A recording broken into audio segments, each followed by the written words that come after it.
Et Axel May, journaliste de la rédaction de France 24, nous a rejoint sur ce plateau. Bonjour Axel, Bonjour. merci d'être là. On vient de voir dans ce sujet de look ici et là ces versions contradictoires. Alors il y a les craintes formulées par le président du Parlement iranien, Mohammad Ghalibaf, qui explique que dans le plus grand secret, les Américains se préparent à une opération terrestre. Marco Rubio, que vous avez entendu à l'instant, dit tout à fait le contraire. Qui croire? J'ai envie de vous citer aussi l'un des porte-parole de l'armée iranienne qui dit, je le cite, Trump brandit la menace le matin, puis se rétracte le soir même. Tantôt il parle de négociations, tantôt il décide de mener la guerre. Voilà, c'est ce porte-parole qui explique tout cela et qui qualifie, alors, là aussi je le cite, Trump d'individu instable et fourbe. Mais ça rejoint ce que disait aujourd'hui le président du Parlement iranien, qu'il y aurait secrètement l'envie de la part des Américains de mener des attaques avec une invasion terrestre ciblée. Et effectivement, vous disiez, Marco Rubio, lui, le chef de la diplomatie américaine, il explique qu'envoyer des troupes au sol, il disait ça vendredi, ce n'était pas l'hypothèse retenue.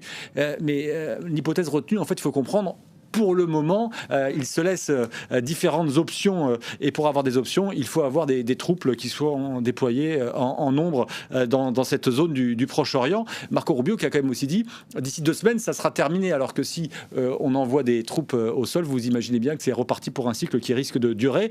Quant à Donald Trump, oui, il souffle comme à son habitude, le chaud et le froid. Je relis ses propos début mars dans Air Force One.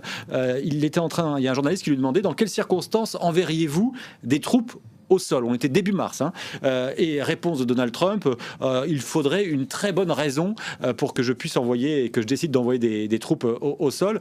En fait, depuis le début de ce conflit, il espérait sans doute naïvement qu'il soit rapide, qu'il ne s'inscrive pas dans la durée.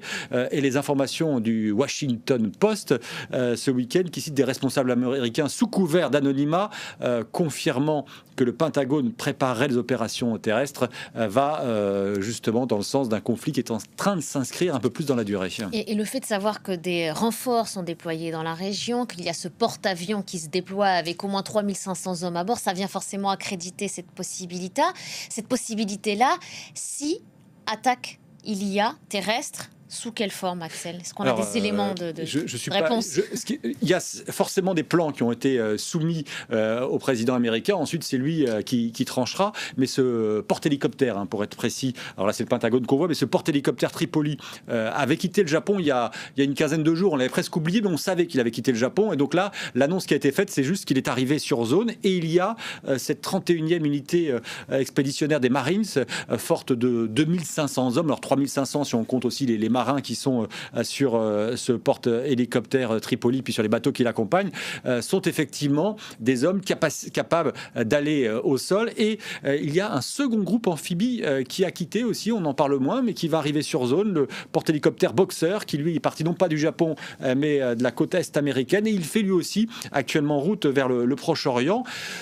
On oublierait presque, décidément, l'armée américaine qui pourrait déployer au moins 1000 soldats de cette prestigieuse division aéroportée, qui est la 82e division, qui a écrit ses lettres de noblesse durant la Seconde Guerre mondiale et qui est capable d'aller rapidement sur des cibles. Donc, pour répondre à votre question, quelle serait l'option? Soit, vous savez, cette île stratégique de Karg par laquelle passent 90% des exportations de brut iranien, qui est au large des côtes iraniennes. Ça pourrait être prendre le contrôle de cette île pour mettre un peu plus la pression sur les Iraniens. Et ça pourrait être aussi, on en a déjà parlé, cette volonté de relâcher un petit peu l'étau à la fois sur le détroit d'Ormuz, qui est de facto bloqué, cette voie maritime importante pour le pétrole, par l'Iran, mais aussi faire attention à ce qui se passe plus au sud, du côté du Yémen, avec le détroit de Bab el-Mandeb, qui pourrait lui aussi subir